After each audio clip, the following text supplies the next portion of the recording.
شخص کے بارے میں رائے دینے میں بہت احتیاط کرنی چاہیے۔ ہم سب نے مر کے اللہ کو جواب دینا ہے، اور اللہ نے فرمایا ہے کہ ان السمع والبصر والفؤاد، اور انسان جو کچھ کے سنتا ہے، بولتا ہے، اور جو کچھ اس کے دل میں ہے، کل اولئک کان عنہ مسئولا، اللہ کے ہاں اسے اس کا جواب دینا پڑے گا۔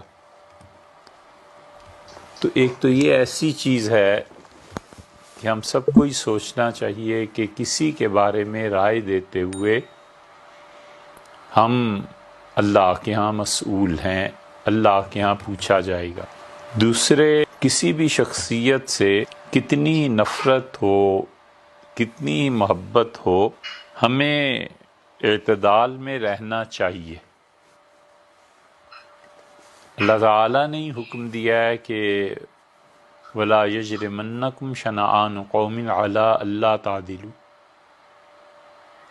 اور لوگوں کبھی بھی کسی شخص کی دشمنی میں اس حد تک نہ بڑھ جانا کہ تم اس کے ساتھ انصاف نہ کرو۔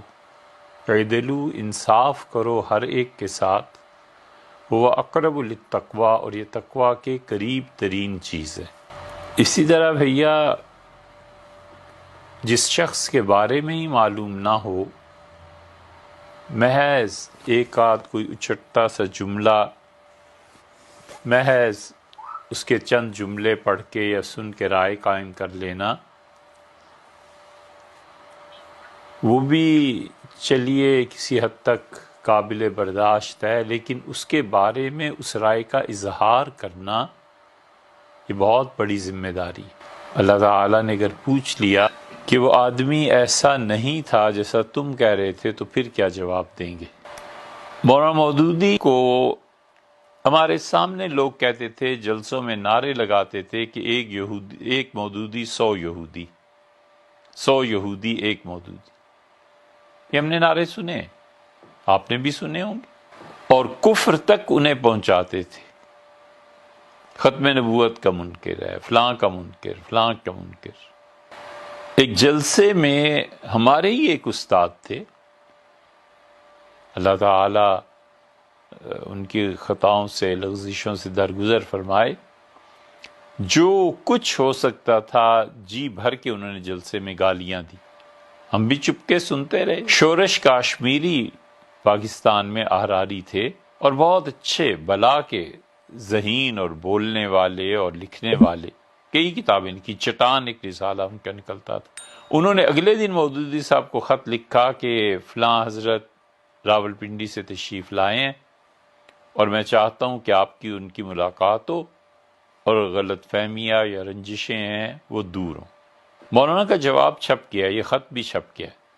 انہوں نے شورش کاشمیری صاحب کو خط لکھا کہ رات جو کچھ انہوں نے میرے بارے میں جلسہ عام میں فرمایا ہے، اس کے بعد کیا کسر باقی رہ جاتی ہے؟ کوئی شریف آدمی ان سے مل سکتا ہے؟ ہم تو سنے ہوئے تھے، خط بھی پڑھا بعد میں، اور بہت بڑے ایک بزرگ جن کا نام لیتے ہوئے سوچنا پڑتا ہے، انہوں نے لکھا کہ یہ شخص گمراہی کے اس درجے میں ہے کہ تم دیکھو گے مرنے سے پہلے یہ مہدی ہونے کا دعویٰ، نبی ہونے کا دعویٰ کر کے مرے گا۔ مولانا نے اس کا جواب لکھا، اس کا جواب ہم جیسے گناہ گاروں کو بالکل مات کر دیتا ہے۔ لوگوں کے پاس نیکیاں ہوں گی، اعمال ہوں گے، ماں باپ کی دعائیں ہوں گی، توسل ہوگا، مشائخ کے لڑی میں ہوں گے، لیکن ہم جیسے گناہ گار جن کے پاس خدا کی رحمت کے علاوہ کوئی سہارا نہیں ہے، ہمیں بھی بڑا ڈر لگا اس جواب سے۔ مولانا نے لکھا ان کو جواب میں کسی اور کو کہ یہ سارے مجھے یوں کہہ رہے ہیں، یوں کہہ رہے ہیں، یوں کہہ رہے ہیں، اور تم دیکھو گے کہ میں بغیر کوئی دعویٰ کیے اس دنیا سے رخصت ہو جاؤں گا، اور قیامت میں ان سب کے گریبان پکڑ پکڑ کے اللہ کے سامنے پیش کروں گا، اور کہوں گا کہ اے اللہ، ان سے پوچھ جو انہوں نے مجھ پہ تہمتیں لگائی تھیں اس کا کیا ہو۔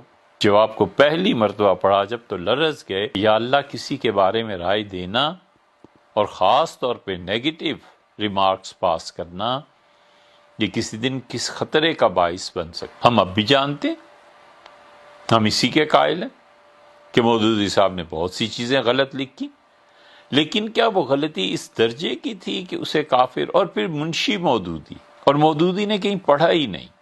یہ کچھ سب پچھلے زمانوں کے قصے نہیں ہیں، یہ ہماری آنکھوں دیکھی چیزیں ہیں، آپ کی بھی آنکھوں دیکھی چیزیں ہوں گی. اللہ کی شان مظاہر العلوم سہارنپور نے زبردست مخالفت کی، اور مظاہر العلوم کی اگلی شاخ میں عظمت محمد طلحہ صاحب رحمۃ اللہ، شیخ محمد زکریا صاحب رحمۃ اللہ کے صاحبزادے اور ان کے سالے ہیں یا داماد ہیں، ہم نے انہیں لکھا کہ ہمیں یہ کتابیں چاہیے. انہوں نے فوٹو کاپی بھجوائی. پھر انڈیا جب جانا ہوا تو ہم کاندلہ حاضر ہوئے تو انہوں نے ایک مرتب نقشہ دیا.